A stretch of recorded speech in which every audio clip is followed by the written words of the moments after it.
तनाव या स्ट्रेस, क्या कोई ऐसा है जिसने ये नाम ना सुना हो या इससे पीड़ित ना हो? शायद ही इस संसार में कोई होगा जो कि तनावग्रस्त ना हो।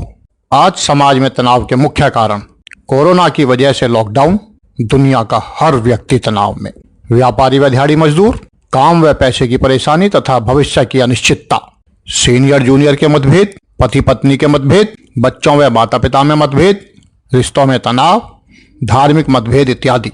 डॉक्टर स्पेंसर जॉनसन द्वारा लिखित पुस्तक हु मूव्ड माई चीज इन सब समस्याओं को समाप्त तो नहीं कर सकती, हाँ इनमें कमी जरूर ला सकती है और इन सब से होने वाले अनावश्यक तनाव को कम करने में काफी मददगार है। इसके लिए डॉक्टर जॉनसन ने एक कहानी के माध्यम से हमें यह समझाने की कोशिश की है कि परिवर्तन को समझो। हु मूव्ड माई चीज 4 दोस्तों की एक कहानी है जिनकी अलग अलग आदतें हैं। चारों दोस्त एक भूल भुलैया में रहते हैं। वे वहां पर अपने खाने के लिए अपने पसंदीदा चीज की खोज करते हैं। 4 दोस्तों में 2 चूहे स्निफ व स्करी हैं जो कि साधारण दिमाग वाले, ज्यादा विश्लेषण ना करने वाले, मगर सूंघ कर व घूम घूम कर आसपास की स्थिति का जायजा लेकर वर्तमान में जीने वाले। बाकी 2 दोस्त 2 बौने इंसान हैं जिनके नाम हा व हेम हैं। ये दोनों कुछ ज्यादा दिमाग रखते हैं, व ज्यादा विश्लेषण यानी एनालिसिस करते हैं। लेखक ने उनके व्यवहार को आम इंसानी व्यवहार से जोड़ने की कोशिश की है। यहाँ चीज को उस वस्तु का प्रतीक बताने की कोशिश की गई है जिसे पाने के लिए हम बहुत ही ज्यादा आतुर होते हैं, जिसको पाने के लिए हम दिन रात एक कर देते हैं या हमेशा उसी के बारे में ही सोचते रहते हैं। जो अहमियत उन चारों के लिए उस चीज की थी, हो सकता है हम में से किसी के लिए यह एक अच्छी नौकरी हो, किसी के लिए बड़ा बंगला हो, किसी के लिए बड़ा बिजनेस हो, किसी के लिए रिलेशनशिप हो, किसी के लिए पारिवारिक शांति हो, किसी के लिए बच्चों का भविष्य हो, किसी के लिए अगली प्रमोशन हो, किसी के लिए सामाजिक प्रतिष्ठा हो, या हम कह सकते हैं कि यहाँ चीज को हमारे उस सपने से जोड़कर बताया गया है जिसको पूरा करने के लिए हम दिन रात एक किए हुए हैं। भूल भुलैया को हम उस स्थान का प्रतीक मानते हैं जहां हम उसको पाने की कोशिश करते हैं। भूल भुलैया हमारे लिए वो संस्थान हो सकता है जहां हम नौकरी करते हैं, किसी के लिए समाज हो सकता है, किसी के लिए परिवार हो सकता है, या किसी के लिए कुछ और, जहां पर वो अपने चीज को पाने की कोशिश कर रहे हों, या कह सकते हैं कि जहां वो अपने सपने को पूरा करने की कोशिश कर रहे हों। इस कहानी के माध्यम से लेखक ने यह बताने की कोशिश की है कि परिवर्तन की स्थिति में चारों दोस्त अपनी आदतों के अनुरूप किस तरह का व्यवहार करते हैं व इसका उनकी जिंदगी पर क्या प्रभाव पड़ता है। कहानी का सारांश इस प्रकार है। चारों दोस्त उस अंधेरे भूल भुलैया में कुछ कुछ खाकर अपनी जिंदगी चला रहे थे, मगर उनका सपना था कि काश इस भूल भुलैया में हमें ढेर सारा कभी न खत्म होने वाला हमारा पसंदीदा चीज मिल जाए, बस मजा आ जाएगा, कोई चिंता नहीं रहेगी, बस ढेर सारा चीज मिल जाए। अपने सपने को पूरा करने के लिए चारों दोस्त सुबह उठकर कपड़े व जूते पहनकर अपने सपने की तलाश में यानी अपने चीज की खोज में उस भूल भुलैया में दौड़ने लगते थे। उन्हें अपनी मेहनत का फल मिला। काफी मशक्कत के बाद एक कमरे में बहुत सारा अपना पसंदीदा चीज मिला। चारों खुशी से झूम उठे। उन्हें लगा कि उनका सपना पूरा हुआ, उनकी मेहनत सफल हुई। चारों ने वहां बैठकर ढेर सारा चीज खाया, भरपूर आनंद लिया। शाम को खुशी खुशी वापस अपने घर को रवाना हो गए। अब उन चारों दोस्तों का एक सेट रूटीन बन गया। रोज सुबह चीज स्टेशन आना, आराम से बैठकर भरपेट चीज खाना और शाम को वापस आकर सो जाना।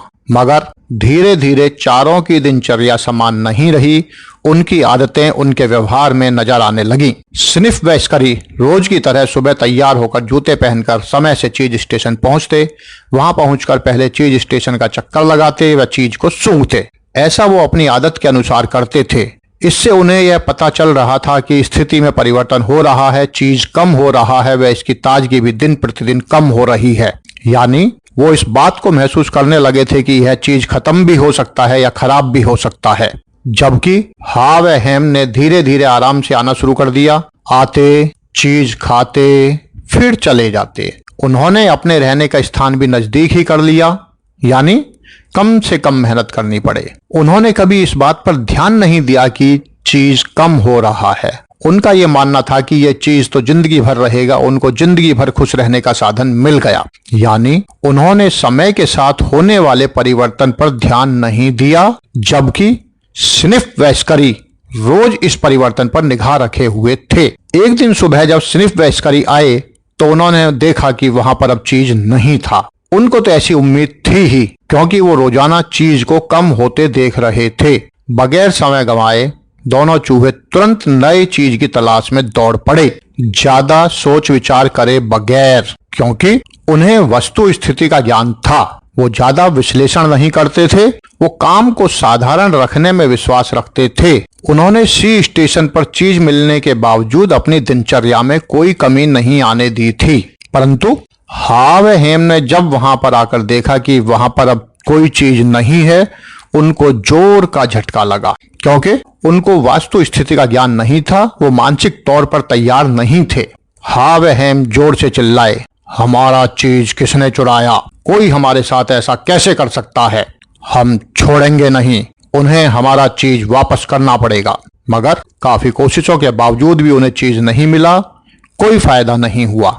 हा ने हेम को समझाने की बहुत कोशिश की कि कहीं और चलकर चीज ढूंढा जाए, अब यहाँ चीज नहीं है। मगर हेम पूरा जिद्दी था, पुरानी सोच पर अड़ा हुआ था कि ये चीज हमारा परमानेंट है, खत्म हो ही नहीं सकता। किसी ने हमारे साथ धोखा किया है, किसी ने हमारा चीज चुरा लिया है।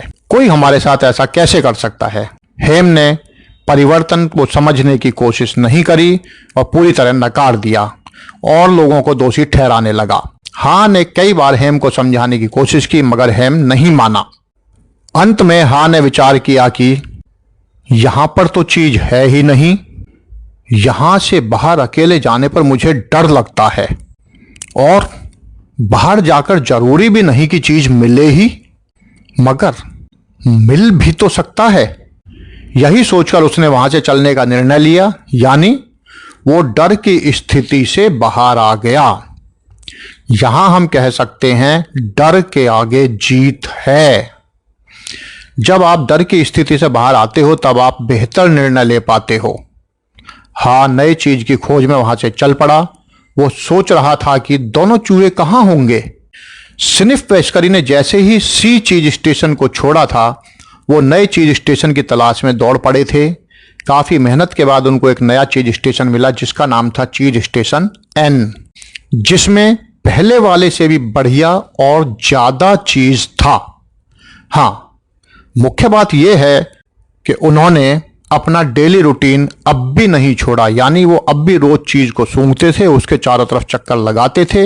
यानी उनके दिमाग में एक बात तय थी कि कभी भी परिवर्तन हो सकता है, यानी वो उसको पहले से ही भांपना चाहते थे। हाँ, सी स्टेशन छोड़ने के बाद काफी परेशान हुआ। कभी थोड़ा बहुत चीज मिला भी, मगर पूर्ण मात्रा में कभी नहीं मिला। वो एक दो बार घबराया भी, मगर जब उसको ध्यान आया कि वापस जाकर कुछ भी बेहतर होने वाला नहीं है, शायद इसी रास्ते से कुछ हासिल हो जाए, वो दुगनी ताकत से चीज खोजने में लग गया और अंत में उसने भी चीज स्टेशन एन को खोज निकाला, जहां पर पहले से ज्यादा स्वादिष्ट व ज्यादा मात्रा में चीज था। हेम अब भी वहां पर नहीं आया। इस कहानी से जो सीख मिलती है वो इस प्रकार है, एंटिसिपेट चेंज, सफलता के लिए परिवर्तन का पूर्वानुमान लगाओ। मॉनिटर चेंज, परिवर्तन या बदलाव या चेंज की बीच बीच में जांच करते रहो, जैसा कि स्निफ वेस्करी करते थे। अडेप्ट टू चेंज क्विकली, जितनी जल्दी हो सके बदलाव को, परिवर्तन को स्वीकार कर लो, स्निफ वेस्करी की तरह। एंजॉय चेंज, परिवर्तन का आनंद लो, जैसे कि दोनों चूहे व हा ने लिया चीज स्टेशन एन पर नया, बढ़िया और ज्यादा चीज पाकर। दोस्तों, जब भी चेंज मैनेजमेंट से संबंधित कोई सेमिनार हो या परिवर्तन की कोई भी बात हो, इस पुस्तक व इस कहानी का जिक्र जरूर होता है। इस कहानी से हमें पता चलता है कि नौकरी में, पारिवारिक जिंदगी में या किसी भी स्थिति में परिवर्तन का सामना कम से कम तनाव के साथ कैसे किया जाए और ज्यादा से ज्यादा कैसे सफल हुआ जाए, यह इस पुस्तक और इस कहानी से हमें पता चलता है। अगर हम समय के साथ परिवर्तित नहीं होंगे तो हमारे साथ भी ऐसा हो सकता है जैसा कि कोडक व नोकिया के साथ हुआ था। समय के साथ न चलने की वजह से अपने समय की नंबर 1 कंपनियां बहुत जल्द समाप्त हो गईं। इस पुस्तक का संपूर्ण लाभ लेने के लिए इसको खरीद कर पढ़ें। भविष्य में होने वाले किसी भी परिवर्तन की तकलीफ से बचने के लिए इन सवालों के बारे में जरूर विचार करें। Food for thought, what is my चीज, मेरा चीज क्या है। एम आई ऑब्जर्विंग, मेरा चीज कम या खराब तो नहीं हो रहा? Do I need to search for new cheese? क्या मुझे नए चीज को खोजने की जरूरत है? If yes, what is my new चीज? अगर हाँ, तो मेरा नया चीज क्या है? यह हम सबको हमेशा सोचते रहना है ताकि हम किसी भी परिवर्तन, बदलाव के लिए, चेंज के लिए हमेशा तैयार रहें। यह किताब हमें किसी भी आकस्मिक या धीरे धीरे हो रहे परिवर्तन को सहज रूप से लेने के लिए मानसिक रूप से तैयार करती है।